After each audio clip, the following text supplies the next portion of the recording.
G'day, I shaved my beard. Welcome to This Week in Downhill. Yeah, this is a weekly-ish series covering all the things that have happened in the downhill skateboarding community worldwide.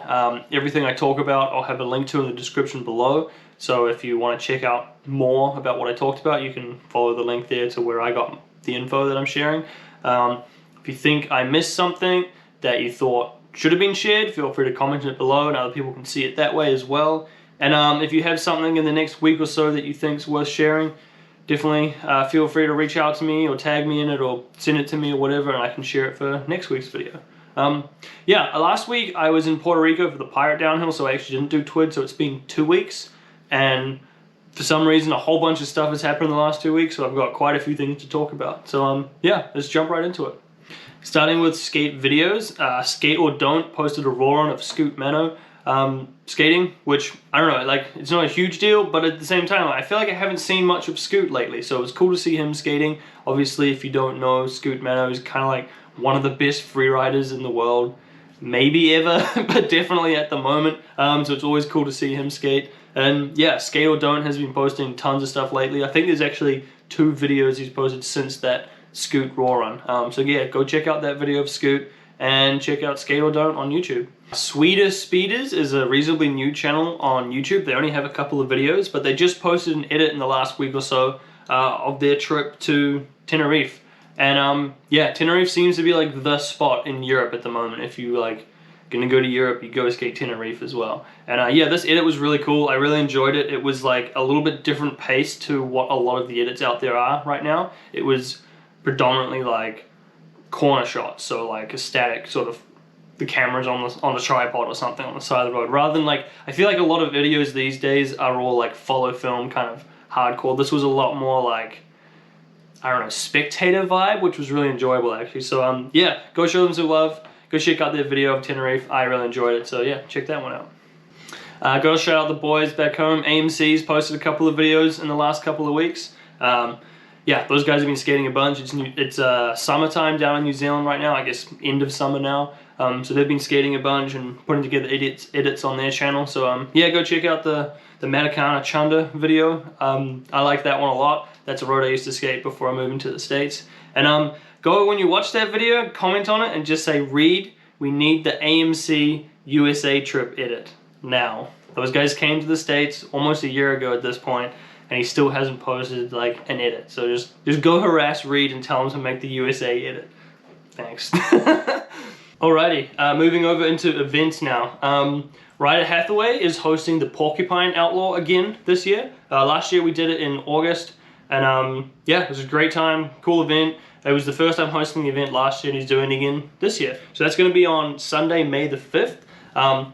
Porcupine was a really cool road. It took several hairpins. Really nice pavement, not too fast, but fast enough to be like a decent race. A lot of people showed up last time. We had a race and just people freerided. Yeah, it was a great time. You should definitely consider heading up there. It's in upstate New York, so if you're more or less in the New England, Northeast kind of area, it's definitely an outlaw to head to. The road was super fun, and it's always a great time to get out there and do that. Khalil, who hosts the GRC freeride, posted on his story probably about a week back now, saying that he got approval for a 4-day freeride and race in Tennessee. It's going to be in October. So that's cool to see, just a new event coming up. Obviously we don't have more details than that. That's just a screenshot from his story, so there's not even an official post or event or anything yet. Yeah, so that'll be cool to see. Hopefully he's also doing GRC, because I know GRC's typically been like late September. So hopefully he's going to do both events, because GRC is very good. But either way, it's cool to see new events, and yeah, stoked to see what comes from this one. Midwest Hillfest is hosting an outlaw to kick off the spring season. This one's going to be May 25th. Yeah, I've got all the details in the screenshot. You can check it out there. And yeah, it's just cool to see so many events popping up for the spring season really kicking into gear. So yeah, if you're in the Wisconsin, anywhere around there, the Midwest kind of area, definitely consider heading out to that outlaw at May 25th. Reddish Knob Outlaw is happening on the 20th and 21st of April. So that's coming up pretty soon. Reddish Knob, I've talked about it a bunch on the channel. I've been a few times. It's just such a great standard event. If you're anywhere on the East Coast, it's in Virginia. I guess technically West Virginia, but it's on the Virginia-West Virginia line in the mountains. And yeah, skating and camping in the forest. It's just such a good time with all great people. And if you've been, you know it's great. And if you haven't been, you should go. Scythe, the footstop truck company, is hosting an event. I guess they did it last year. I didn't hear about it, and they're doing it again. So it must have been successful. People enjoyed it. That's in Slovakia, and it's going to be June 15th to 16th this year. So that's cool to see. Looks like it's a proper big, like, actual free ride, closed road, everything like that. They say 30 to 40 runs a day, which is that's a lot of skating. That's pretty sick to see. So I guess, yeah, if you're in Europe, or you're going to be on Euro Tour this year, that's another event you could sort of add to your list of things you might want to go and check out. But yeah, cool to see.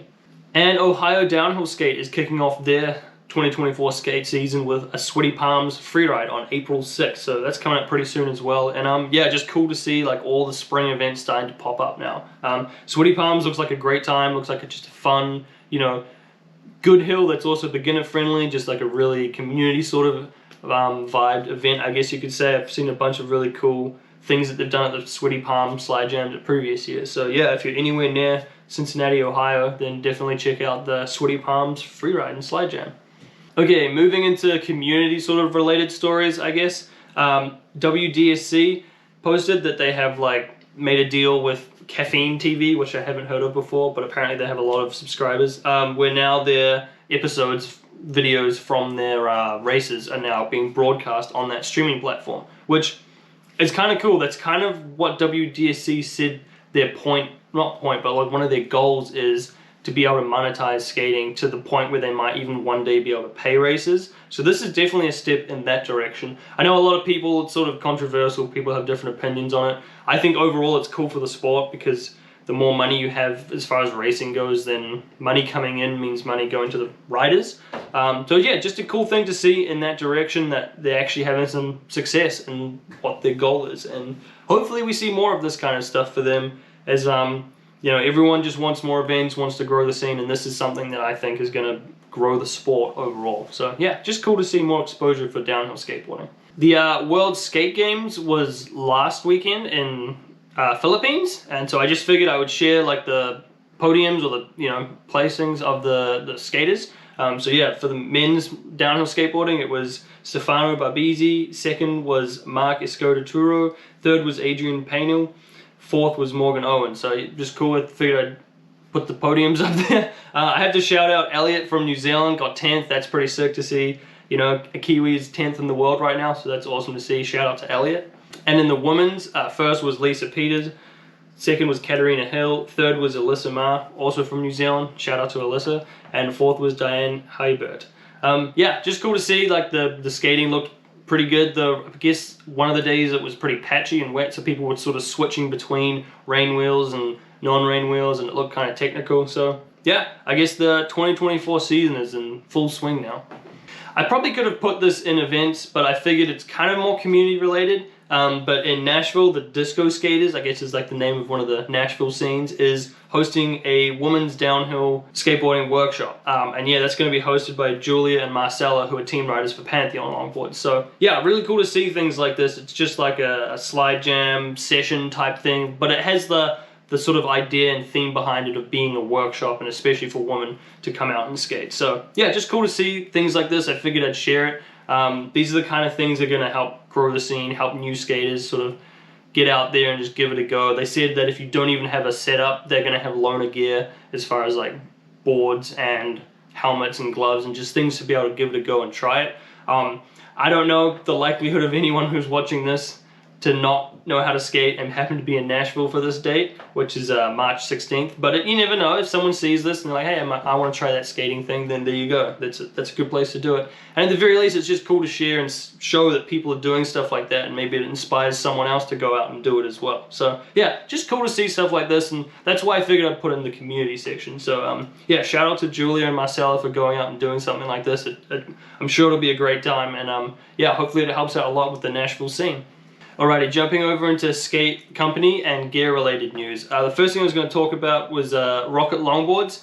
this is technically now outdated, unfortunately, because I skipped last week. This has kind of come and gone, but they did a run of gravity plates in a bunch of cool colors that ended on February 28th. So sorry if you would have bought it and you didn't see it till this video. It's unfortunate. I figured I'd just still share it as well because it's kind of cool to see. I feel like I'm always talking about Rocket because they just are constantly putting out new things and just being so active in the scene. So yeah, I mean, the weighted thing, it's cool. Now they have colors. Now you can look even fancier when you have your weight under your board. So yeah, so we'll see how many people pick those up. But I guess they were just doing the custom colors as like a fun thing, and then they're gonna go back to just the plain colors that they normally sell. Comet Skateboards, we talked about this a few weeks ago in TWID, that they had said they're gonna be, you know, launching their new website with some stuff or whatever. So that's now up. The new website is live. They have all their boards for sale, and they have also posted that they have like the ethos has been updated, so it's a slightly different version of the Comet ethos that's now up for sale. So yeah, that's really cool to see. And yeah, I went and checked out the website, and they have a bunch of different options for the different boards that they have. So they have the ethos, which is more of like a free ride and downhill overall setup. They also have the Orbiter, which is like their more downhill race setup, and then they have the obviously Comet Cruiser, which is their standard cruiser setup. And then they also have the Shred, which is like their sort of double kick, more tech sliding type setup. And yeah, it's kind of cool. They have different options for each board as far as trucks and wheels go, and they sort of describe what that is going to be best suited for. So when you're purchasing it, you can buy them as a complete, and it kind of helps you tune which sort of trucks and wheels you should buy with what. So yeah, kind of cool. Go check it out, see what you think. And yeah, the new version of the ethos is out.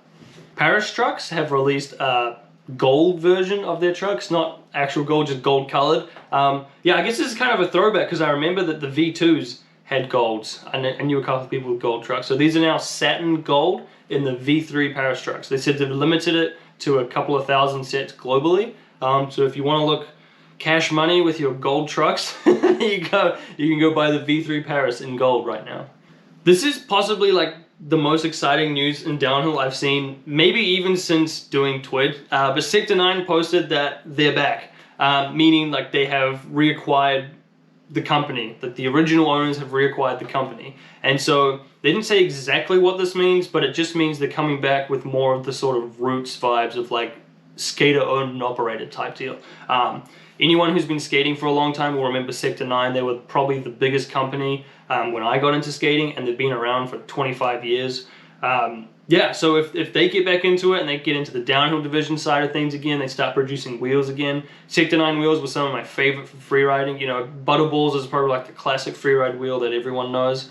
And yeah, just super excited to see what comes of this. Obviously, they didn't say anything specific, just that the original owners are back in town and running things. So yeah, I'm really excited. Sector 9 is just a huge part. My first downhill board was a Sector 9, and yeah, I'm really excited to just see what happens here. And you know, hopefully they have a whole new downhill lineup, a bunch of new freeride wheels. Maybe they'll do race wheels. I'm probably getting way ahead of myself and overexcited, but you never know. That could be something that happens pretty soon. So yeah, super exciting news to see that Sector 9 is back.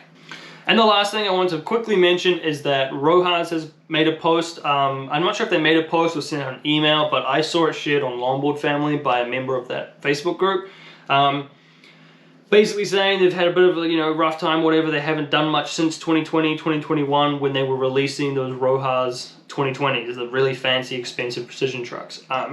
But it basically said they've been building trucks this whole time and they're going to be releasing trucks this year. So yeah, I guess big things to come this year from Rojas. Obviously, that was kind of like a trend that sort of spiked and dropped off. Like Rojas, when they came out with that gold precision, crazy looking adjustable truck, they were kind of like all the talk that everyone was talking about was those crazy Rojas trucks. And then they sort of just haven't done anything for a few years.